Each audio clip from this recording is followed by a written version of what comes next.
Welcome to the Service MVP Podcast.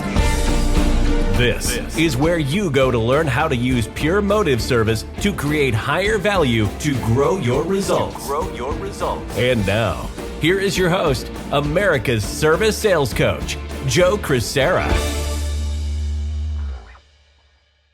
Welcome to the Service MVP Podcast, and my name is Joe Crisara, America's service sales coach.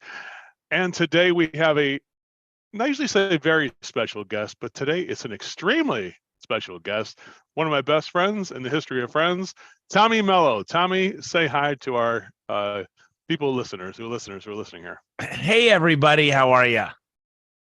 Well, Tommy is going to come on with me for a very short period of time to give you guys a taste of some of his wisdom and knowledge and passion. He is a guy that when you deal with him, what you get from him is that you know he's somebody who cares about you, he's somebody who respects you, and he's somebody that supports you. That's what I have noticed about him. And Tommy, I'm so happy to have you on here today. Excited to be here, Joe. Glad I could do this. All right, Tommy, let's get started. Tell people just a little about who you are and what you've achieved. Let's just get a little short thumbnail about you and the things you've achieved, and then we will go on to getting those secrets to growing your home service business. Go ahead, Tommy. Yeah, about 16 years in the garage door industry. And before that, I was involved in, I wouldn't consider it real landscaping, but I shoveled snow, mowed lawns, I fixed sprinklers. Not making a lot of money in that business, but I love home service. And I'm from Detroit, about an hour outside of Detroit, Sterling Heights, Michigan.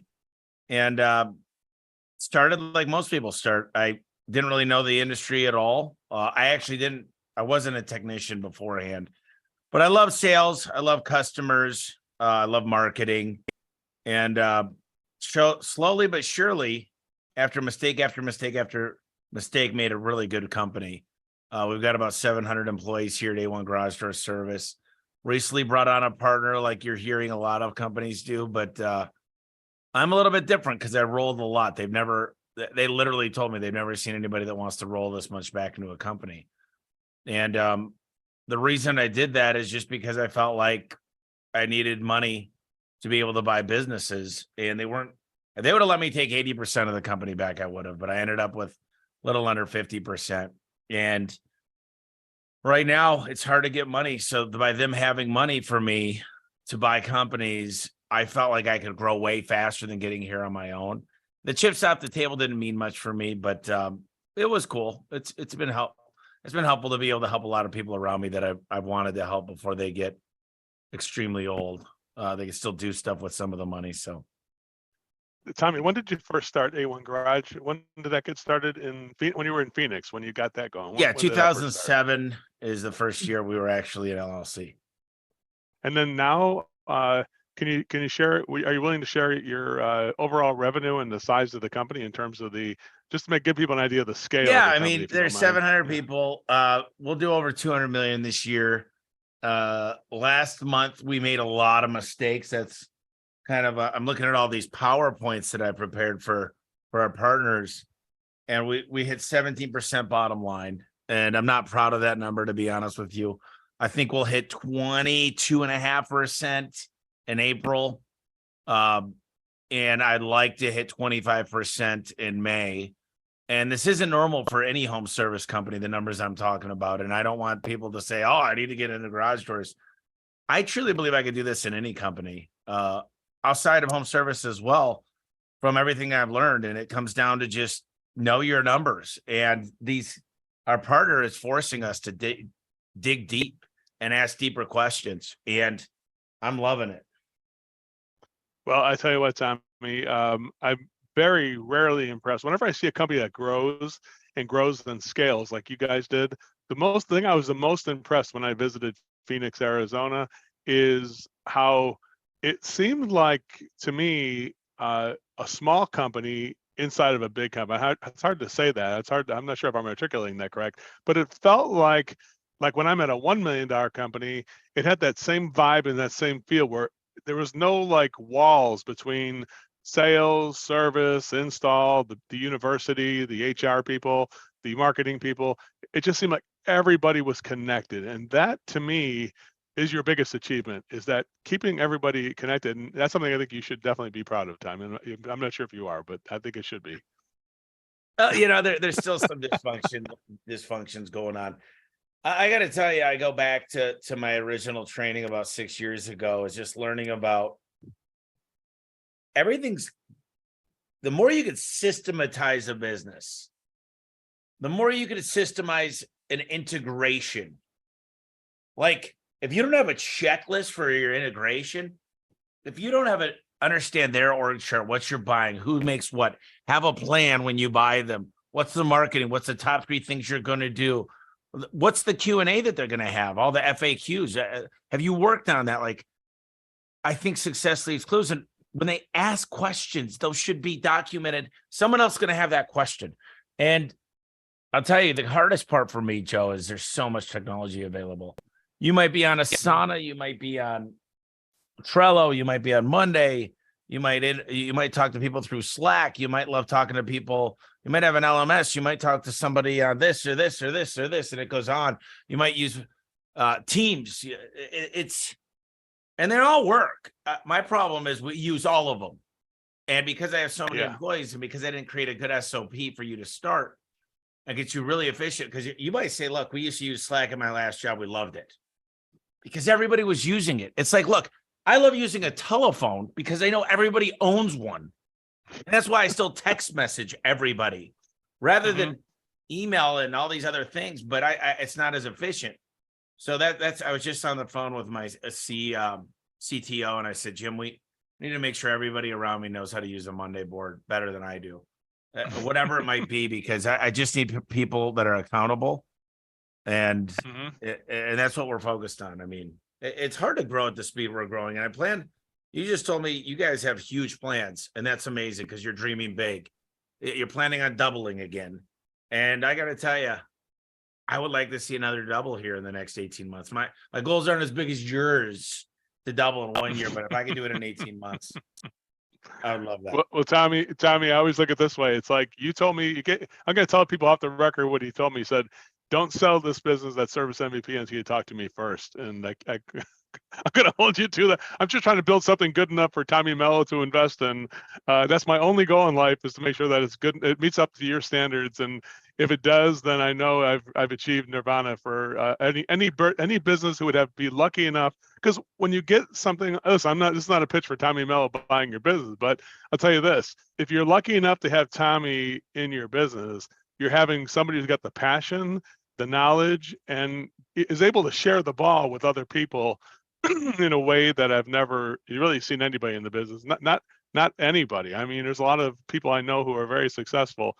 Tommy does those 3 things to me the best, and he believes in the same thing I believe, was education and sales, and really everything about it kind of centers around that. Tommy, would you talk? Let's go and talk about. Hey, let's get to those secrets of getting a company to be growing a home service business. This is the guy who wrote the Home Service Millionaire, right? Is that the name of the first book? Home Service Millionaire was the first book I wrote. Yep.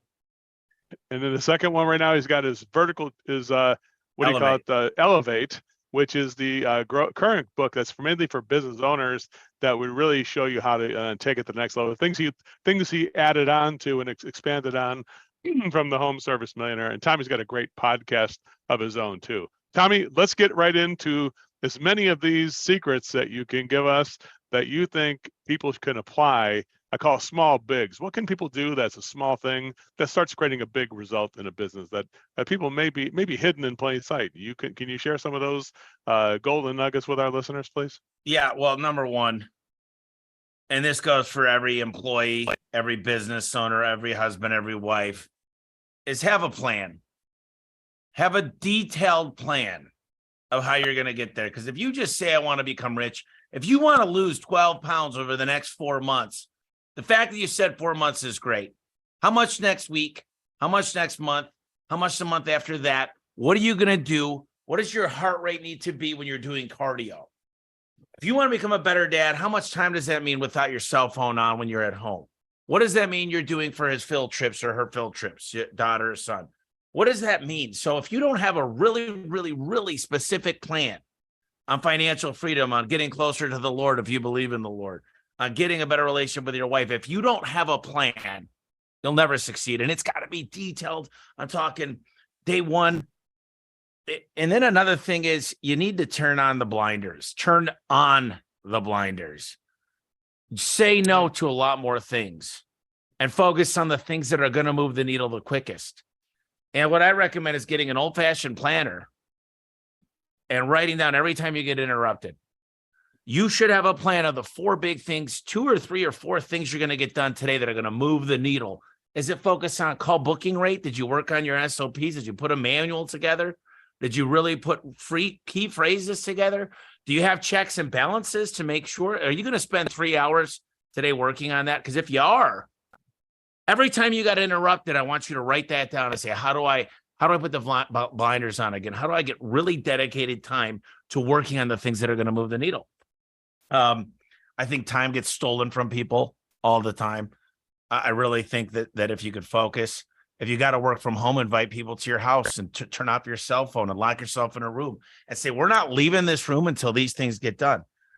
I think too many people are afraid to go to their top performers, whether it's a CSR, dispatch manager, technician, warehouse manager, could be somebody handling your fleet. If you're not willing to have those difficult conversations, those very difficult conversations, then you're in trouble. And if the company is predicated on the fact that these people are great and you've got this lightning in a bottle and you can't afford not to do that, have a hard conversation, or you're afraid they're going to walk out, then that's not a business. It's really not. Slavery. Another quick one, Joe, is if you do not have A-plus people coming to your doorstep applying, then you haven't done your job right. You've got to be able to recruit A-plus talent. And the one of the things I look at marketing now, way more for the right people to work with me rather than my clients. I used to think it was only how do I get great clients? And now I think it's so much more about getting great internal clients, which are my coworkers. Can I ask you a question about that, Tom? Yeah. One of the question is that a lot of people are taking a lot of your advice. However, as you know, when you get responses to when you market and you brand yourself and you get your culture right so that it attracts employees, then you attract different employees. But one of the things about the thing I always say is the patience. How do you advise people when they run into, like, how many, I guess here's the short version. How many frogs are they going to need to kiss before they find the princess? Because that's where people run out of patience. They got like 1 or 2 bad people who tried to join. Like, you can't find, and then they try, after 2 people, they give up and say, you can't find anymore. Could you tell us a little bit about the patience it takes or the vetting process to know if you got the right person, or just a little bit more? Yeah, well, that's a great question. In the book, Darren Hardy wrote a book called Compound Effect. And I this story, but he wrote down what he wanted in a wife, and he wrote down 100 things. He spent a month on writing down the perfect woman. And then he read this list and he said, there's no way a guy like me could ever be worthy of a girl like this. I need to change who I am. So he wrote down 100 things he would need to become. And when I read that, I wrote down 30 things I needed to become to be worthy of a great person who would work for me while I'm sleeping, who would look out for me when I'm not around, and who would do the right thing as far as morals, ethics, and values. So I think a lot of the time, first of all, the people that I'm trying to attract would not work for a crappy owner. They want to work for someone in charge, just like I view a lot of business as a sports game. And I want to work for the best coach ever that cares. I want someone that's going to look out for me and my family on and off the field. So I think you're going to have a lot of frogs to kiss when you're not a great leader and you don't care. And no one wants to work for the worst coach out there who's always throwing his shit. He's mad and he said, I told you so. If you guys don't listen, you guys don't do this right, and they're yelling all the time. So it's a tough question, Joe, because I think great coaches, great leaders, people are waiting in line to have an opportunity to work with them. And that's the difference. And when you get people that are humble, they're smart, they're hungry, they got a vision, and they know they want to work with you. There's not a lot of frogs, but trust me, back in the day before people knew about me, I mean, when you first become a coach, you got to tell people who you are. I made sure to get it out there. You can get it out there on YouTube, Instagram, TikTok, LinkedIn, wherever you want to go. Get it out there. Get it out there on Indeed and Glassdoor that the team loves you. And I think there's a lot less frogs to be kissed once people know that you're going to treat them right and you do care. And then the culture adopts those, and it does change. It transforms people who join and like, wow, I feel better on day 2 working here because the culture is kind of turning me into a lady or gentleman that matches up with the standards of A1. And there's a certain standard that takes place. But I do think one thing you mentioned before kind of comes full circle, putting those blinders on, because I noticed like about you, Tommy, it's you're passionate, but you're not a hothead. Let's put it that way. A hothead means people who destroy the team when something goes wrong. You're passionate about it, but what you're passionate about is the team getting better and improving and supporting the team. That's what I see in that part of it. And I think a lot of times people unintentionally destroy their own team by some of that negative. How did you get that discipline, Tom? When did that switch turn on? Because I know that as a young man, as you're getting personal growth, that there's part of you that says, I want to bite that guy's head off, but instead you just give them support, but you give it to them in a passionate way. Does that make sense? When did that switch turn for you so I can learn about that? I'm not really sure if there was an exact thing that happened. All I could tell you is I used to get really annoyed when people didn't do their job until I realized I was the problem and realized I didn't hold them accountable.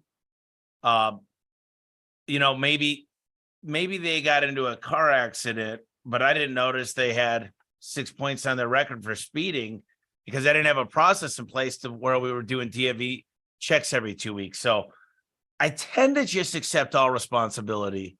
And I used to get angry.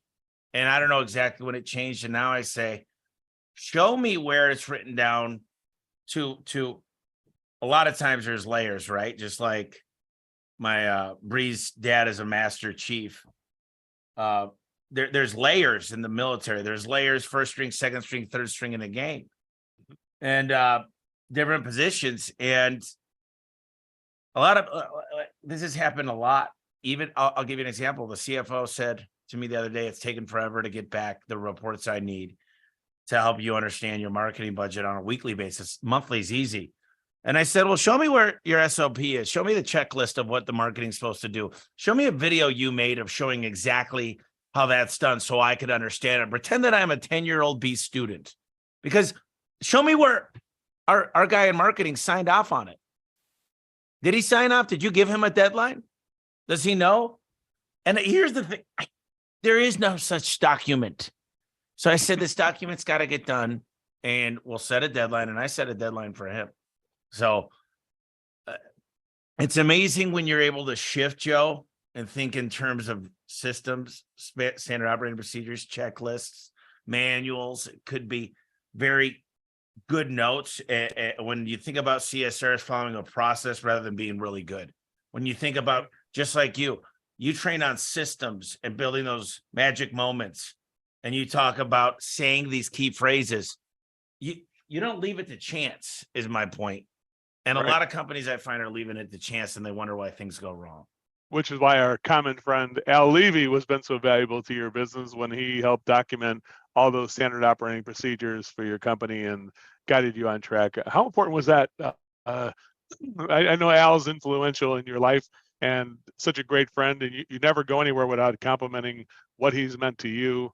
What do you think about that? Just the documentation of these standard procedures. How did that help you kind of scale this whole thing? Well, it was everything. And at the time it was Adam and Brian in the company, and Adam's taken almost semi-retirement at this point.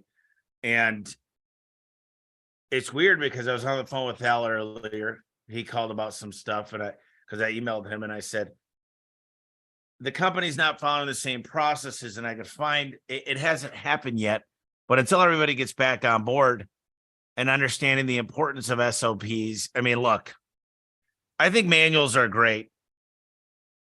But I think there's something more to the manuals. And Al's even admitted, you got to take my manuals and get them into videos, and you need to get them onto this, that, and the other. The problem is no one uses them. If you don't have somebody training, like you should see what our guys got to pass technician wise when they come test out. I mean, it's not just a written test. There's the part of it where you got to go actually have a customer experience. There's all these things. So I think we've taken Al's work. It was super important to understand it's almost like a way of thinking about problems differently, is identifying where in the system that problem could have got created. And if it doesn't exist in the process, then you need to add it, because expecting a different result, if you're not looking at negative reviews and creating changes in your system, then that's on you.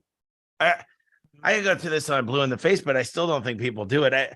You know what? If you don't have a system for going to bed to make sure you brush your teeth and make sure you floss and make sure that certain things get done, the lights get off, the doors get locked, that's a system before you go to sleep. When you wake up, there's a system or a habit that happens, and hopefully you systematize it. I'm working on a system for the lady cleaning the rooms that we use on the weekend, mostly first, like if someone's in the guest house, so they know they're there. It sounds stupid, like a system for a cleaning lady, but that's the way I think now. Well, I think it's a great idea, because systems are worthless without people who put them in action. That's the implementation. And like you said, the testing and graduation of the systems. I think a lot of time people like I have a lot of people get Al's manuals. And I said, well, let's take what he's given us and let's make sure people can get tested on it. Like you said, you don't just get the system and say, okay, you got it, let's go fix a garage door. You're like, hey, you got to go through a customer experience. You got to go through our testing and our technical testing, and you got to graduate from these little things. How important is that element of it, Tommy, that people, you don't just set them free out in the world. Everybody needs to sort of be given the system, but also test to make sure they got it. Tell me about that a little bit more. So I hired a guy from Service Titan. Service Titan, as you know, they did kind of a clearing of the house. They kind of, and they weren't bad people. They see the economy is changing. They got rid of 300 people. We took the top guy that understands the people that are in Minia and systems, checks, and balances, and we call it our data integrity team. And what I'm doing is he's starting in June, and there will be somebody listening to every single interview. We have right now 20 meetings a day that last 15 minutes in the morning. It's market specific. There will be somebody making sure we hit what we need to hit on those meetings. There will be somebody listening to every single phone call by the CSR and grading them, as well as AI involved. So the biggest problem I see, Joe, is I might tell you to weigh every door, but Service Time allows us to take a picture to prove that you weighed it. So there's a data integrity to watch every single picture, to make sure I got the radius of the track, to make sure I took a before and after picture of this. And I think the problem was, and still is for most companies, is you might be telling somebody, I'm in 23 states now. So why is this market killing it? This market's stinking. Well, can you tell the difference in the interview? Well, now I'm making the exact same interview, and it better sound a lot similar. You better have a really good voice, and you better be like excited about where you work. And the only way it's going to get this big is if we're keeping an eye on everybody, making sure we're following the process.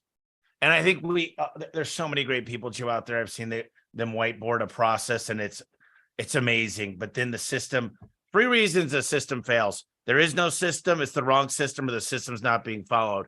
And the biggest one is number 3. It's not being followed. So how are you making sure it's being followed? Inspect. You remember Dave Geiger? Inspect what you expect. Yeah, you finished that sentence. All right, you got it, Tom. You passed the test on that. Well, Tommy, as they say, man, I wish I could speak to you for another hour, but I know your time is very valuable, and I always say a great meeting starts on time and a great one ends on time. This one is going to go a little over, so it may not be that great in terms of time being spent, but I definitely think the time was very valuable. And I want to thank you. Tom, what's the best way that people can learn more about you and be able to experience some of the things that you're doing in real time. Is there anything that people can do to learn more about how they can interact with you?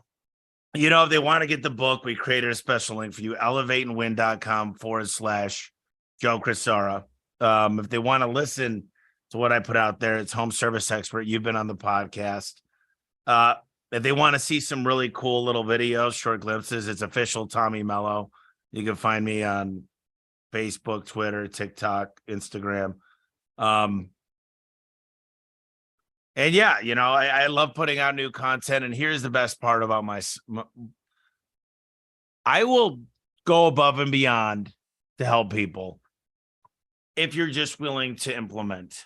If you really, really, really wanted to come out and visit my shop, I'd let anybody do that in a heartbeat, but don't come here without implementing anything, because I don't want to do this in vain. I want to have them come out and I want their lives to get better. I think the home service trajectory, Joe, I want to have everybody be a wealth of knowledge, money, and happiness. And I'm not plugging it again, but an Elevate is build a business where everybody wins.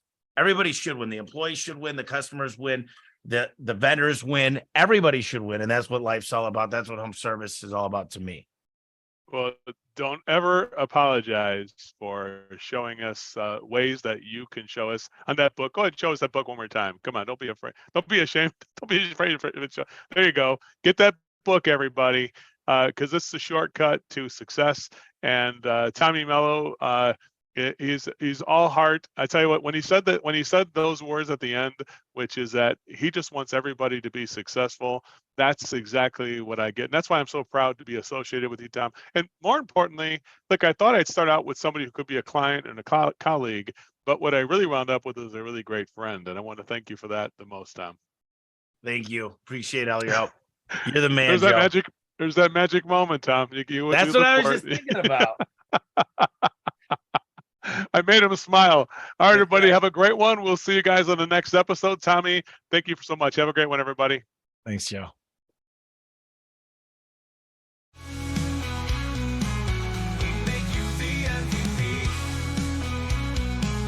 We make you the MVP.